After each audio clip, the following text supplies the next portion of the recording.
Parashat Nitzavim Vayeler. Au début de la paracha, le pasuk qui dit Atam Nitzavim Vayom Kulechem Lifnei Hashem Elokechem. Vous vous tenez aujourd'hui tous devant Hashem.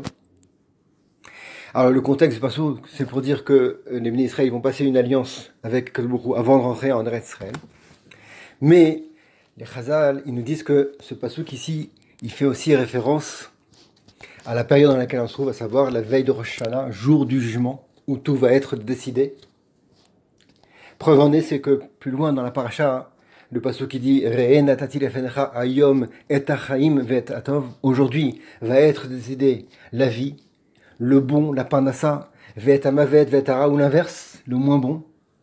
Et encore un peu plus loin, l'autre pasuk qui dit Hachaim ve'hamavet natati lefenecha, voilà, la vie et l'inverse sont devant vous.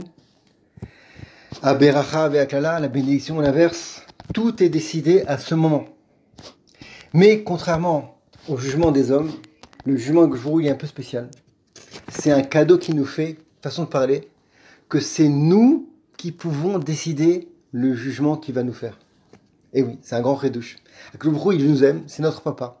Et il veut nous donner un cadeau pour qu'on choisisse le bon. Preuve en est, c'est que le pasuk lui-même, il dit à la fin de ce qu'on a dit, comme psukim avant, ou bacharta bachaim. Il dit, choisis la vie, c'est à toi. La tchouva, comme c'est marqué ici dans la paracha, elle est dans nos mains, elle est proche. Kikarov, elecha davar, bilvavecha, la soto, elle est mamash à côté de nous. Si on saisit cette occasion inouïe de choisir notre jugement, alors on va voir, vous êtes une bonne année. On continue là dans le même genre d'idée. Le Rambam, il dit que afalpi chez Atzaraka yafa leolam, bien que c'est toujours bien de crier toute l'année, de prier très fort toute l'année. Aval be'aseret yemeshuva, atfila ve'atzaraka mitkabelet miyad. Mais il faut savoir que dans les 10 jours de pénitence, et aussi maintenant, la veille de Rosh Hashanah, notre fila, elle est tout de suite écoutée. Même, il dit le Rambam, c'est une fila d'un individu. C'est une chance inouïe qu'on a.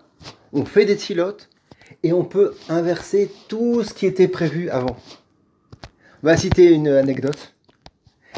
Une fois, il y avait malheureusement un barfour, un jeune homme qui a fait un tioul, une excursion, et malheureusement, il s'est noyé là-bas. Et il y a eu l'enterrement. Et au moment de l'enterrement, le papa, il a pris le micro. Il a dit des paroles éloquentes. Il a dit, je n'en veux à personne. Je n'en veux pas au madrir, au guide touristique. Je n'en veux pas à ses copains qui l'ont pas surveillé. Je n'en veux pas à son rosh yeshiva. Je n'en veux pas à son mashgiach. Il y a, oui, une personne peut-être à qui j'en veux et que j'accuse, c'est qui? C'est moi. C'est dur à entendre, mais c'est moi.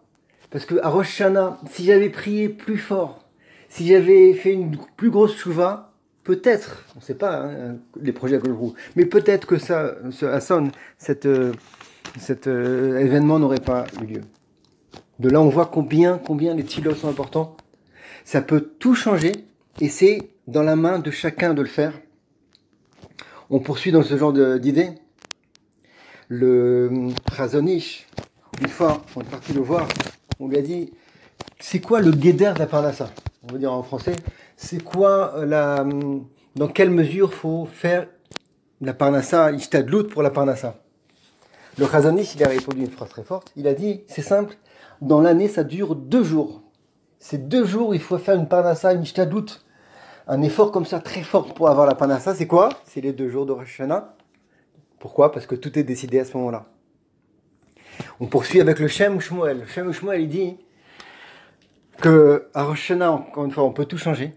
Même des miracles, on peut les faire. Preuve en est, c'est en Rémez dans la fila des Ashkenazim. Bon.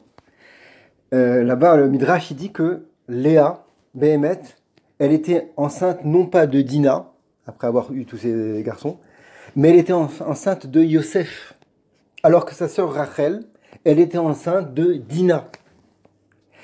Simplement, Léa, ça lui a fait de la peine d'avoir encore un garçon, alors que Rachel n'avait pas.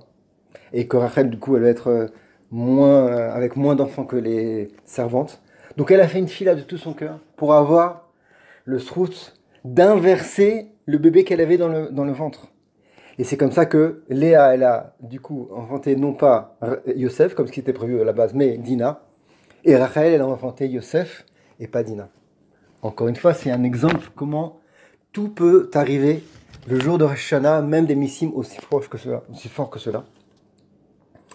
On va encore citer une histoire parmi des milliers. Une fois, il y avait et c'est Rav Elimelech ben Aaron qui la raconte. Une fois, il y a un Avrech qui est parti le voir, il a la soixantaine, et au mois de Av, on lui a dit qu'il était très malade, il avait une maladie, le cancer. Il a fait un scanner, tout était clair. Pendant le shiur, il a montré les radios, il a montré les conclusions des médecins, des professeurs. Et c'était clair que malheureusement, il devait se faire opérer. C'était une situation très très difficile. La personne en question, elle a dit, je vous en prie, professeur, donnez-moi encore une période, juste après Simchat Torah, je voudrais faire l'opération, mais pas maintenant. Le professeur, il a réfléchi, est-ce que c'était pas dangereux? Il a dit, bon, ok, d'accord, mais juste après, tu viens. Et évidemment, vous avez compris, il a fait toutes les tfilotes du fond du cœur, en Elul, Rosh Hashanah, Aser Yemet Yom Teshuvah, Yom Kippour, Simchat Torah, etc. Il est reparti faire les bdikot pour faire l'opération. Et ben, il a montré le Rav, les mamash, un vrai miracle. C'était plus du tout les mêmes conclusions qu'avant et il ne devait pas faire l'opération. Tout ça, c'est grâce aux tfilot, aux cris, aux kabbalot, à la tchouva qu'on fait à Rosh Hashanah, aux tkiyot, les sons du shofar. Tout ça, c'est Mesougal pour changer complètement le programme de Rosh Hashanah. Il faut saisir l'occasion. Je vais encore citer une histoire, elle est magnifique encore, il y en a 40 000, mais elle est très forte aussi. Il y a un Rav à Bnei Brak, Rav Feldman pour ne pas le citer. Il a un kollel, c'est un Talmid Chacham Atsum, et il est connu, bon c'est un petit peu mystique, hein, pour savoir lire dans les lignes des mains. Il savait c'est quoi le Kava Chaim, Kava Parnassa, Kava Banim, la ligne de vie, la ligne de Parnassa, la ligne des enfants, etc. Et il reçoit des centaines de personnes. Mais il y a quelque chose de spécial, c'est que pendant la période de Elul jusqu'à après Simchat Torah, il reçoit personne. On lui a demandé pourquoi. Il a répondu, c'est parce que pendant cette période-là, il n'y a rien qui est décidé, tout change.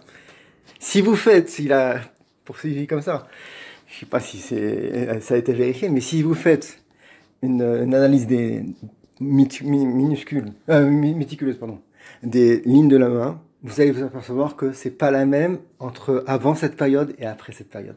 Pourquoi? Parce que ça rejoint ce qu'on a dit. C'est une période très spéciale où tout peut changer. C'est dans notre main, si on fait tchouva, si on prend sur nous des bonnes kabbalot, si on fait si on crie à Kol Borou, et ben Kol Borou va écouter notre Tefila B'ezrat Hashem. Rabbi Amenu qu'on ait le souhait d'avoir le Mashiach d'abord, mais avant ça, la délivrance, la Yeshua, Refoua Shenema, la fin de la Milchama, l'Exerotovot, Shabbat Shalom.